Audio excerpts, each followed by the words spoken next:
Senator Chuck Grassley slammed the Inflation Reduction Act on the Senate floor Saturday.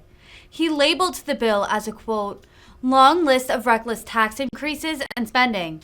It's not a bipartisan prescription drug bill. The Iowa Republican offered the Prescription Drug Pricing Reduction Act as an amendment. Senate Democrats voted Sunday to pass the landmark $430 billion climate, tax, and healthcare bill after months of negotiations that ended in a marathon series of overnight debates and amendment votes. Before its final passage, senators spent more than 15 hours debating amendments starting late Saturday night, including measures introduced by Republicans as well as Vermont Senator Bernie Sanders. Of coming together to improve health care for Americans. In 2003, when I was chairman of the Senate Finance Committee, we worked in a bipartisan manner to establish the Medicare Part D benefit. More recently, I've worked with my colleagues on the Finance Committee on oversight investigations to hold EpiPen manufacturers accountable who were misusing taxpayers' dollars, and insulin manufacturers and PBMs accountable who were unfairly increasing the list price of insulin. We can work together and meaningfully improve health care. This Congress, I've worked with my Democrat colleagues to pass 5 of my bills out of committee on a bipartisan way. These bills will lower drug prices, create more competition, while holding Big Pharma and PBMs accountable. Unfortunately, the leader hasn't brought any of these bills up for a vote, even though they would easily pass the United States Senate. But this hasn't stopped me from trying to find other ways to help bring down the cost of medications. In 2019, as Finance Committee Chairman, I began a bipartisan committee process with Ranking Member from Oregon to lower the cost of prescription drugs. That bill is entitled Prescription Drug Pricing Reduction Act. We held 3 committee hearings to learn from policymakers and advocates while also holding Big Pharma and PBMs accountable. We held a committee markup where the bill passed 19-9 on a bipartisan basis. We continued to hold additional negotiations to make improvements in the bill even after it got out of committee. It contains stuff that I liked. It also contains stuff I didn't like. But that's the way we do bipartisan legislating. Today, it's still the only comprehensive prescription drug bill that can garner more than 60 votes on the Senate floor. I recently outlined on the floor the bill's details in case the majority party has forgotten. I won't restate every part of my July 20th speech, but here are some of the key bill's highlights. 1, it lowers cost for seniors by $72 billion and saves the taxpayers $95 billion. It establishes out-of-pocket cap, eliminates the donut hole, and redesigns Medicare Part D. 3, it ends taxpayer subsidies to Big Pharma by capping price increases of Medicare Part B and D drugs at inflation.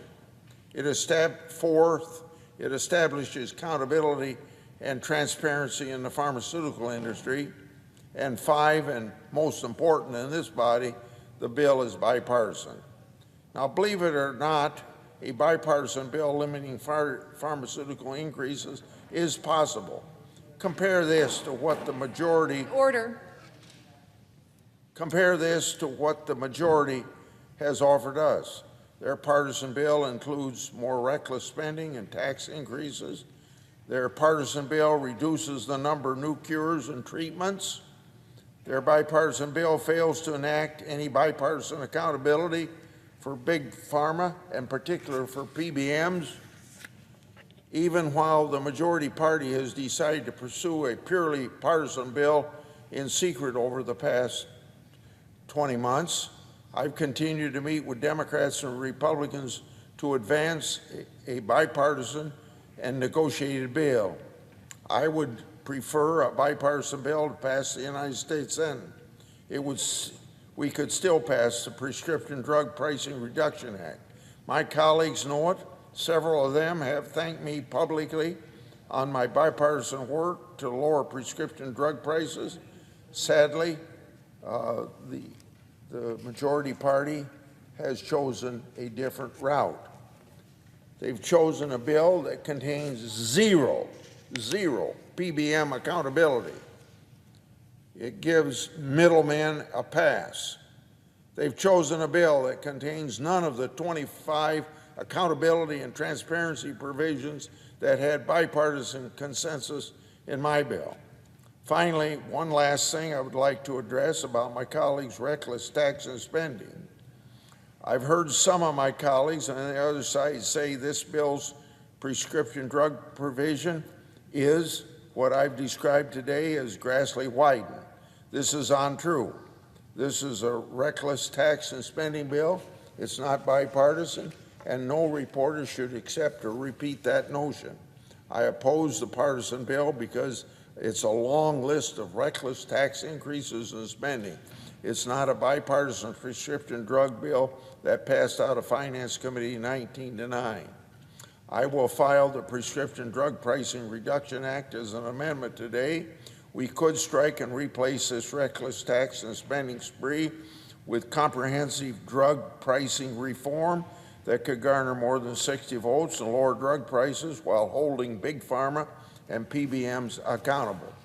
We could actually enact meaningful accountability and transparency in the pharmaceutical industry. I will file that amendment as well. We could pursue PBM transparency and accountability, and I'll file that amendment as well. I've said throughout this Congress, I will work with anyone who want to pass the bipartisan negotiated Prescription Drug Pricing Reduction Act. To continue on the bill today, the Democrats' most recent reckless tax and spending spree suffers from some serious policy whiplash. Just last week, all but one Democrat voted to provide nearly $80 billion in subsidies to some of the largest and most profitable corporations in the world, in the world. The goal then was to make America a more favorable business environment to attract investments from a critical industry. But mere hours later, they unveiled a huge tax hike on domestic manufacturing. Democrats tried to justify this 180-degree policy turn by claiming their tax hike is necessary to make corporations, quote unquote, pay their fair share. However, this claim is laughable given the so-called CHIPS Plus bill nearly all Democrats enthusiastically supported last week. As I pointed out at that time, the CHIPS Plus bill ensures many large, very profitable semiconductor manufacturers will pay zero tax or even receive payments from the IRS exceeding any tax liability. Yet Senator Sanders was the only Democrat to express any concern about these profitable companies paying nothing in taxes. Under the Democrats' so-called book minimum tax, large profitable corporations favored by Democrats can still escape paying any federal tax. While they claim their reckless tax and spending bill will ensure companies pay their fair share, they include carve-outs and expanded subsidies for their favorite industries. For example, business tax credits are carved out from Democrats' book minimum tax, including a myriad of souped-up green energy tax breaks. This is despite the fact that research by the Liberal Institute on Taxation and Economic Policy confirms these credits are a significant reason why seemingly profitable companies pay little or no tax. The Democrats' bill not only carves out certain tax credits, it doubles down with $270 billion in corporate tax subsidies in the name of their Green New Deal agenda, along with a new provision that allows green energy developers to sell their credits to others. A host of businesses and industries will be able to use this new loophole to pay little or no tax. This could include financial institutions, private equity firms, tech firms, and wealthy private investors. Democrats' message to the business community is very clear. If you are a large Democrat-aligned green energy industry, you have nothing to worry about.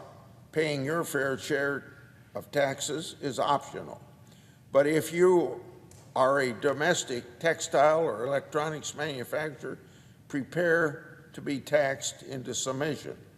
This mindset is especially concerning given our increasingly fragile economy. Late last week, we learned our economy contracted for the second straight quarter, indicating, as we know, we're in a recession. The last thing businesses and families need right now are tax hikes and a rash of poorly vetted policies, creating even more confusion and uncertainty in the economy. Nonpartisan analyses by the Joint Committee on Taxation and outside groups show this is exactly what Democrats are offering.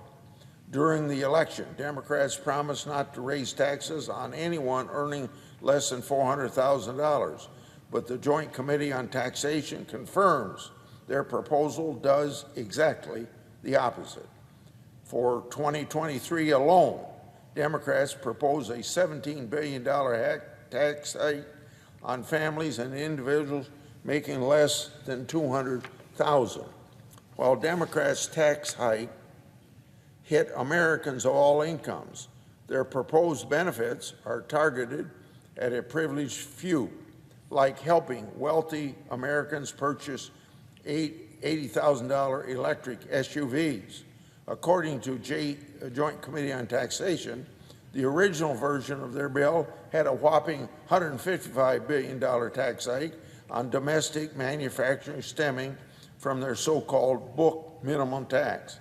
The National Association of Manufacturers estimated this tax hike would cost more than 200,000 jobs, reduce labor income by $17 billion, and reduce GDP by nearly $70 billion. Now, I understand Senator Sinema has since secured changes to the book minimum tax that may lessen the burden on domestic manufacturing. However, even if we assume all the relief secured by Senator Sinema accrues to manufacturers, the best case scenario is manufacturers will still see a $100 billion increase tax hit. Democratic Inflation Act still throws blue-collar workers overboard for their Green New Deal. The Democrats' war on manufacturing is mind-boggling. Members of both parties have stressed a need to reshore manufacturing to address supply chain disruptions and de-link from China for national security reasons. Saddling manufacturers with a giant tax bill will hurt, not help our efforts. Targeting manufacturers for tax hikes make even less sense in the face of our surging inflation. Democrat tax hikes will curtail investment necessary to increase the supply of goods needed to meet consumer demands. This mismatch between supply and demand is what is actually driving our inflation. The potential harm to our economy is underscored by Penn Wharton's analysis of the Democrats' reckless tax and spending spree. They called out the novelty and uncertainty surrounding Democrats' book minimum tax, saying more work is needed to understand its impact on capital market efficiency and the economy. Penn Wharton's analysis also shows Democrats' proposals will do nothing to bring down inflation and is more likely to make inflation worse in the near term. Essentially, Democrats are gambling on untested and unproven policies while our economy is in recession, real wages are falling, and inflation is soaring. The truth is, Democrats' reckless tax and spending spree is bad for jobs, bad for the economy, and won't do anything to address what Iowans care about most, the rising cost of inflation. I urge my Democrats to rethink your approach. Stop gambling with our nation's economy. I yield the floor.